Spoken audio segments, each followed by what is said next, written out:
नमस्कार, मैं श्रेया और आप देख रहे हैं बातें यूपी की। मैं हाजिर हूं उत्तर प्रदेश की 10 बड़ी खबरों के साथ।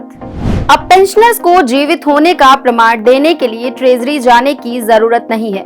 वे अपने प्रमाण पत्र घर बैठे ही ऑनलाइन अपलोड कर सकते हैं। ये सुविधा www.jivanpraman.government.in साइट पर उमंग ऐप पर उपलब्ध है। ऑनलाइन प्रमाण पत्रों का सत्यापन उसी तरह किया जाएगा जैसे ऑफलाइन किया जाता है।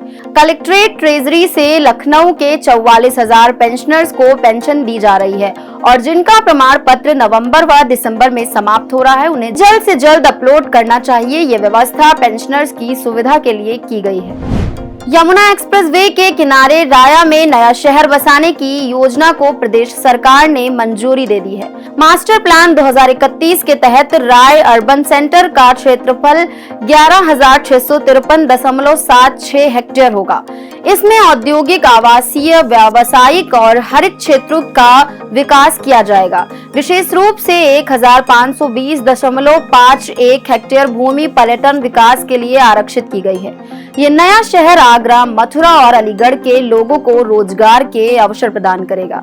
जमीन अधिग्रहण की प्रक्रिया जल्द शुरू होगी, जिससे विकास कार्य तेजी से आगे बढ़ सकेगा।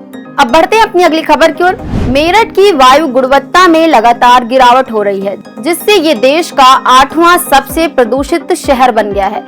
विभिन्न क्षेत्रों में AQI की स्थिति भी चिंताजनक है, जैसे जय भीम नगर 255, गंगानगर 285 और Delhi road 290। Graded response action plan GRAP 15 सितंबर से लागू है, लेकिन सुधार नहीं हो रहा। विशेषज्ञों ने प्रदूषण से बचाव के लिए मास्क पहनने, धूल धुएं वाले स्थानों से दूर रहने और बच्चों को सुरक्षित रखने की सलाह दी है। पीलीभीत टाइगर रिजर्व का पर्यटन सत्र इस साल 6 नवंबर से शुरू होगा, जो कि पहले 15 नवंबर से प्रारंभ होता था। शासन के निर्णय के बाद स्थानीय प्रशासन ने तैयारियों में तेजी ला दी है। पर्यटक यहां जंगल सफारी का आनंद ले सकेंगे और तराई क्षेत्र के बाघों को निहार सकेंगे। चुका बीच, जिसे मिनी गोवा भी कहा जाता है, में नाइट स्टे के लिए हट बनाए गए हैं। इस सत्र से न केवल पर्यटकों का आकर्षण बढ़ेगा, बल्कि स्थानीय अर्थव्यवस्था को भी मजबूती मिलेगी। इसी के साथ अब बढ़ते हैं अपनी अगली खबर की ओर। मुख्यमंत्री योगी आदित्यनाथ ने लखनऊ में आयोजित कार्यक्रम में UPSSC की परीक्षा उत्तीर्ण करने वाले अभ्यर्थियों को नियुक्ति पत्र वितरित करते हुए ग्राम पंचायतों को आत्मनिर्भर और स्मार्ट बनाने का आह्वान किया। उन्होंने कहा कि ग्रामीण क्षेत्रों में जाति, निवास और आय प्रमाण पत्र स्थानीय स्तर पर उपलब्ध कराए जाएं। ग्राम पंचायतों को अधिक अधिकार दिए गए हैं और अब उन्हें समस्याओं का समाधान वहीं करना होगा। मुख्यमंत्री ने युवाओं से अपेक्षा की कि वे गांव के संसाधनों का सही उपयोग करें, जैसे मछली पालन और स्वच्छता, ताकि गांव विकसित हो सके। उत्तर प्रदेश ने आयुष्मान भारत डिजिटल मिशन में बड़ी उपलब्धि हासिल की है, जहां प्रदेश ने हेल्थ अकाउंट बनाने में देश में पहला स्थान प्राप्त किया। प्रदेश में 12.45 करोड़ आभा ID बनाई गई, जबकि हेल्थ प्रोफेशनल और हेल्थ फैसिलिटी रजिस्ट्री में भी यूपी टॉप पर है। लखनऊ में संचालित 35 माइक्रो साइट ने भी महत्वपूर्ण प्रगति की है। इन प्रयासों से प्रदेशवासियों को स्वास्थ्य सेवाओं में बेहतर और सस्ती सुविधाएं मिल रही हैं, जिससे यूपी स्वास्थ्य सेवाओं में अग्रणी बन गया है। अब बढ़ते हैं अपनी अगली खबर की ओर। इलाहाबाद हाई कोर्ट की लखनऊ खंडपीठ ने बहराइच में ध्वस्तीकरण नोटिस के मामले में यूपी सरकार से विस्तृत जानकारी मांगी है।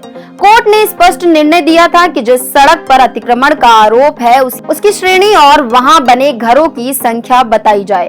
पिछली सुनवाई में सिर्फ याचिका की पोषणीयता पर जवाब दिया गया था। कोर्ट ने सुनवाई को 4 नवंबर तक टालते हुए मुख्य स्थायी अधिवक्ता से कहा कि सरकार से उचित जानकारी प्राप्त की जाए।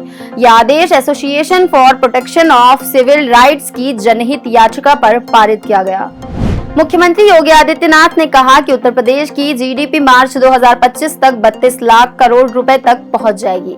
पूर्व सरकारों में ये आंकड़ा 12 लाख करोड़ था, जो 2023 से 2024 में 26 लाख करोड़ रुपए हो गया है।